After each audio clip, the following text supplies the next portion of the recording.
pretexto para esta edición del podcast fue bien simple. El 11 de febrero de todos los años se conmemora el Día de las Niñas y las Mujeres en las Ciencias. Además, ya está bien cerca el 8 de marzo, que es el Día Internacional de la Mujer.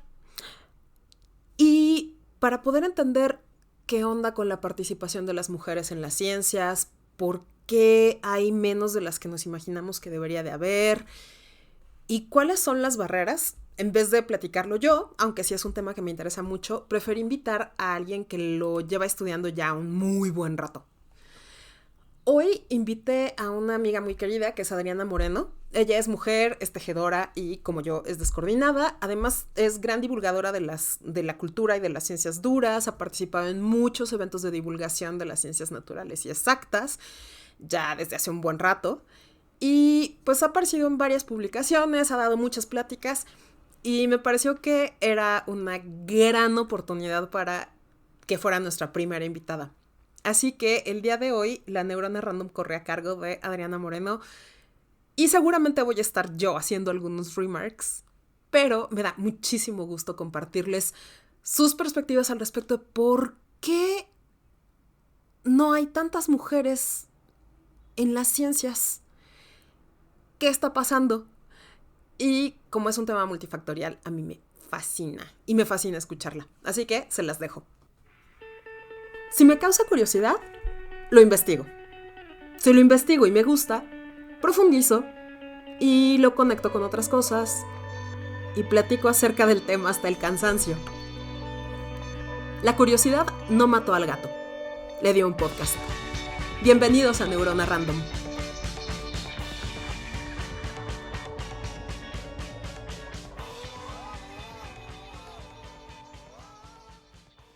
Hace ya un tiempo eliminé definitivamente mi cuenta de Facebook. La paz mental que me trajo fue en parte gracias a que ya nadie me etiqueta en un par de memes en particular. Uno es la imagen de una niña, rubia por cierto, señalando su playera que dice, olvídate de las princesas, yo quiero ser científica. Y el otro una imagen de una famosa mujer en la ciencia, que a veces parece ser la única que aparece en el imaginario, con el texto, en un mundo lleno de Kardashians, sé una Curie. Además de la misoginia en general que vive en estas imágenes, podemos reflexionar sobre el mensaje, que aunque dirigido a mujeres, sigue alienando a muchas más niñas que de otro modo sí podrían interesarse en perseguir un futuro en una carrera científica o al menos disfrutar de la satisfacción intelectual o la posibilidad de emplear en nuestro día a día un conocimiento nuevo en las áreas de las ciencias, tecnología, ingeniería o matemáticas, también conocidas como STEM por sus siglas en inglés. Naciones Unidas adopta los días internacionales para amplificar la promoción al respecto de temas importantes. Por ejemplo, el Día Internacional de la Mujer y la Niña en la Ciencia, que se conmemora cada 11 de febrero a partir de 2016, con la intención de apoyar a las niñas y mujeres a desarrollar aptitudes y competencias, dándoles un lugar en los ámbitos de las áreas STEM como parte de la Agenda para el Desarrollo Sostenible, la cual es una serie de objetivos a cumplir para 2030 para afrontar la emergencia climática y alcanzar la equidad de género, entre otras metas. Para empezar a hablar de las mujeres en la ciencia, podríamos empezar por un sitio básico, el efecto Matilda, bautizado y descrito por Margaret Rossiter, inspirada por el trabajo de Matilda Joslyn Gage. Matilda fue una activista por los derechos de las mujeres, abolicionista de la esclavitud, activista también por los derechos de personas racializadas, que vivió durante el siglo XIX. Ella originalmente deseaba dedicarse a la medicina, pero fue rechazada de las escuelas pues solo aceptaban hombres. La primera mujer en hacerlo ya sería Elizabeth Blackwell, que logró entrar a una en 1847, pero solo tras el voto aprobatorio de sus compañeros. Gage escribió un ensayo sobre la mujer como inventora, donde enlista múltiples invenciones de las mujeres a lo largo de la historia y critica que no puedan poseer la propiedad intelectual de sus creaciones, lo que causa que se les niegue el crédito por su labor o incluso pierdan el derecho para usar lo inventado ante un hombre que sí pueda registrar la obra. Rosita retoma la idea y nombra efecto Matilda al borrado sistemático de las aportaciones de las mujeres en la ciencia, aludiendo también al efecto Mateo, que critica que los trabajos de personas no reconocidas reciben menos consideración aunque tengan la misma importancia o calidad que los trabajos de personas con renombre.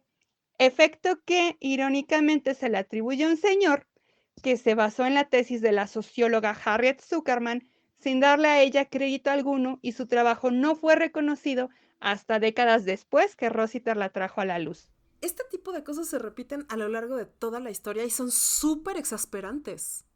Son muchas las historias de mujeres que contribuyeron al quehacer científico en diferentes dimensiones y también ha sido mucho el borrado, desde el demérito por no contar con autoridad científica o renombre, que sea borrado su papel como coautora o hasta el plagio completo de su trabajo. Poco a poco los nombres de muchas de ellas se van haciendo un poco más conocidos. Mileva Maric, Rosalind Franklin, Liz Meitner, Chien Xiong-gu, quien fue una física que entre muchas otras aportaciones logró demostrar con el experimento que lleva su nombre que no se cumple la conservación de la paridad en la fuerza nuclear débil. Gracias a esta demostración, los físicos Sun Dao Li y Chen Ning-yang sí se llevaron a casa el premio Nobel.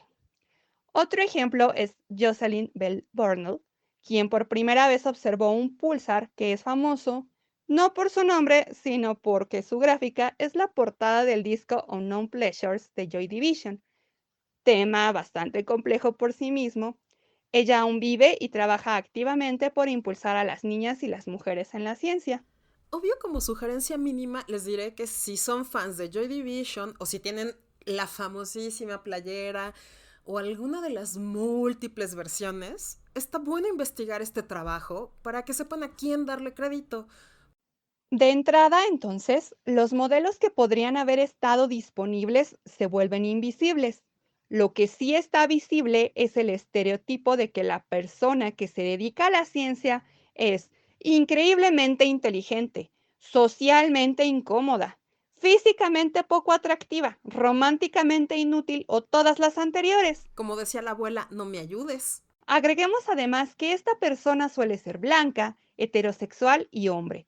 Ahora bien, ¿cómo afectan estos y otros estereotipos de género a la autopercepción de las mujeres en la ciencia? Las científicas Lara Pérez Felkner, Samantha Nix y Kirby Thomas de la Universidad Estatal de Florida realizaron una investigación considerando que ya demostrado que entre géneros no hay diferencia alguna en la habilidad para las matemáticas, la problemática se convierte en un asunto de confianza en las habilidades propias. Al evaluarse, los niños se autocalificaron un 27% más alto a comparación con las niñas. Y esto me recuerda, por múltiples razones, el efecto de Dunning-Kruger. Sin embargo, las autoras señalan algo muy fuerte. Mientras que a los niños se les alienta a enfrentar retos desde pequeños, lo que va a incluir la posibilidad de fallar y potencia su idea de que las matemáticas son una habilidad por desarrollar, las niñas tienden a perseguir la perfección, a juzgarse, y el mensaje mediático y de la sociedad en general sigue siendo más restrictivo para nosotras. Otro dato que corroboró el estudio es que la percepción que tenga una persona de sus habilidades en matemáticas influye en la elección de una carrera en las áreas STEM. La famosa y equivocada idea de vámonos al área 4 porque no tiene matemáticas. Pero algo muy interesante es que la idea de que, entre comillas, no todas las personas son buenas en matemáticas, permea en el método de enseñanza. La ansiedad matemática o fobia matemática, que es esa incomodidad a la hora de enfrentarse a un problema de matemáticas y que puede llegar a generar síntomas como nervios, preocupación, irritabilidad, impaciencia, miedo, bloqueo mental, se comunica tanto en casa como en las aulas. Ahora bien, con ese no todas las personas son buenas en matemáticas interiorizado, la enseñanza se enfoca más en las habilidades que en el proceso. Las niñas y otras minorías en áreas STEM suelen ser más sensibles a este mensaje. Explícita o implícitamente, Se tiene interiorizado el asociar al perfil de quien tiene éxito en la ciencia con hombres o niños, al grado de que en una muestra de más de medio millón de participantes en 34 países, asociaron a la ciencia como algo masculino. En otro ejemplo, una investigadora condujo un experimento en Alemania, Austria y Suiza, donde se le pidió a un grupo de maestras y maestros de secundaria calificar la respuesta a un problema de mecánica clásica. Se les mostró a todos el mismo problema, con la misma respuesta parcialmente correcta, y lo único que cambiaba era una breve introducción sobre la persona ficticia que había contestado.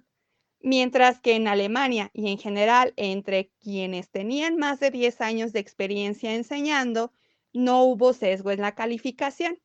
En los otros países se calificó considerablemente con menos puntaje a las niñas que a los niños. Algo que arrojan los resultados de este experimento, aunados a los de otros hechos previamente, es que entre el profesorado con menos experiencia, cuando no tienen suficiente información o en situaciones de estrés o al estar abrumados, suelen caer en sesgos y estereotipos, lo que tiene un impacto en las calificaciones. Esto también tiene que ver con cómo funcionan nuestros cerebros y el muy sobado tema de sistema 1 y sistema 2 y las heurísticas que hacemos para procesar rápido y que a lo mejor después podemos platicar en, por supuesto, otro programa. Hablemos ahora de la identidad, que sería la capacidad de conectar con un grupo social. En este caso, con el de las personas en áreas STEM, de verte como estudiante de ciencias. Si la imagen que tiene una persona de un grupo no coincide con la imagen que tiene de sí misma, esta identidad se ve afectada. Para las mujeres y otras minorías en la ciencia, la identidad científica suele relacionarse con su interés, con la persistencia y tenacidad en la disciplina, con el seguir una carrera en estas áreas. Vaya, podríamos entonces pensar que entre más fuerte la identidad científica, mayor motivación. El efecto más visible de esta oposición entre lo que hegemónicamente se considera femenino y lo que estereotípicamente corresponde a lo científico tiene efectos básicos importantes.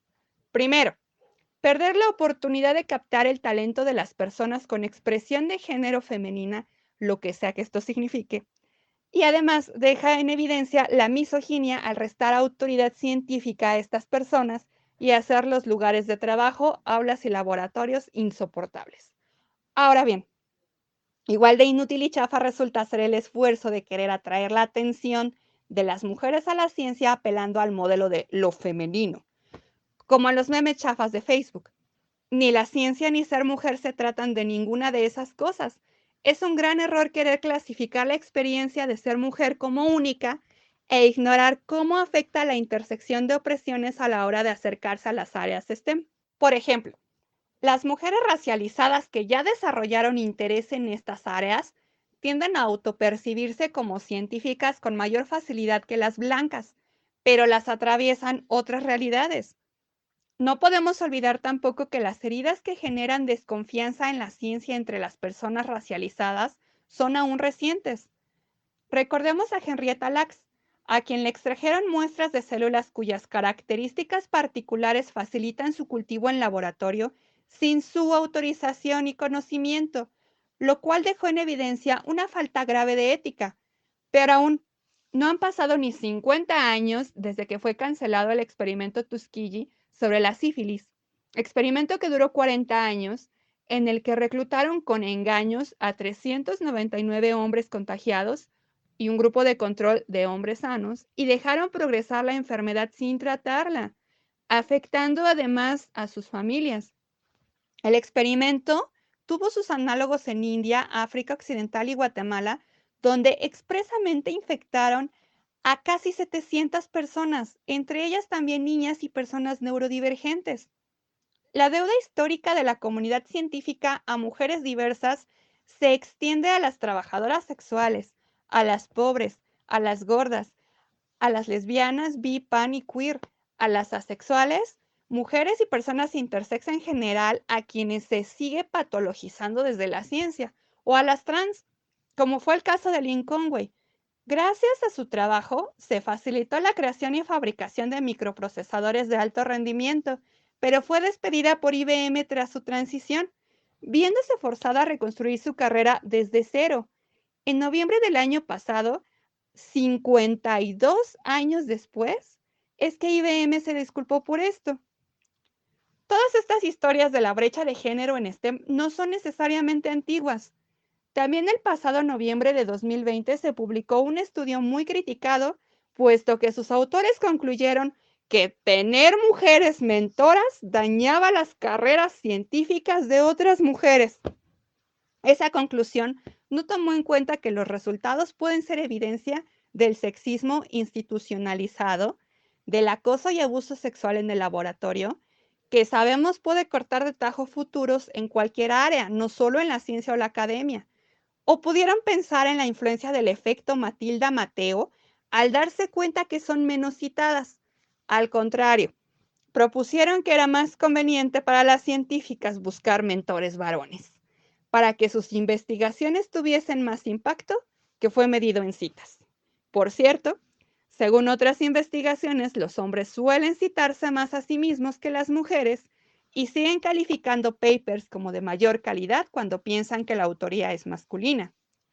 Otras cuestiones que quedaron en evidencia el año pasado con la pandemia es la inequidad a la que se enfrentan las madres.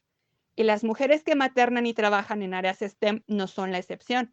Además del incremento de la brecha de clase con la falta de acceso a tecnologías digitales y, por tanto, en esta situación, a la educación. No todo es malo.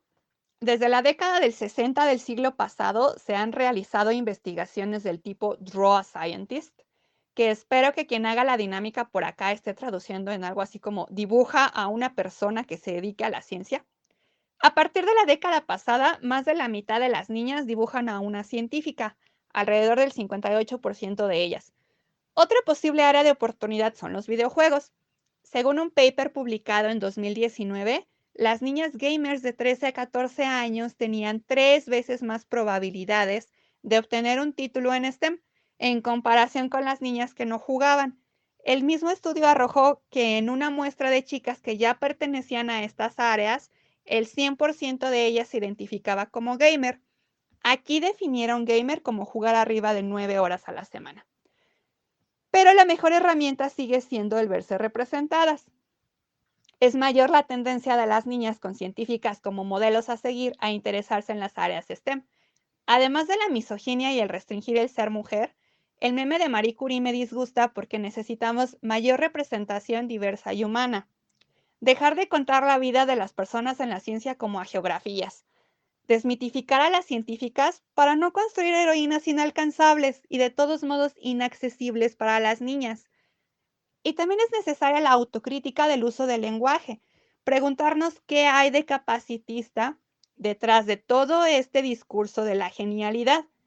Es muy importante analizar que estos enfoques de género no deben excluir las experiencias de las personas no binarias, cuyo talento y trabajo científico también existe y debe ser reconocido. Retomando lo de las citas, es curioso cómo aún para hablar de las mujeres en la ciencia, los epígrafes y frases célebres que se mencionan en textos y flyers siguen siendo de varones. Leer, citar, recordar y reconocer el trabajo de las mujeres en el quehacer científico es un pequeño paso hacia adelante que está a nuestro acceso. Pues yo no sé a ustedes, pero yo disfruté muchísimo tener a Adriana hablándonos de todo esto, porque no solamente estamos hablando del acceso de las mujeres a la ciencia, estamos revisando que esto es un problema multifactorial. Y cuando hablamos de complejidad, hablamos justo de esto. No es solucionar una cosa, es que hay muchos elementos que están interactuando y que implican cambios interesantes que afectan a muchísimas más personas de las que nos podríamos imaginar de maneras muy distintas. Justo por eso valió la pena invitar a alguien que fuera especialista y que haya ya hecho investigación.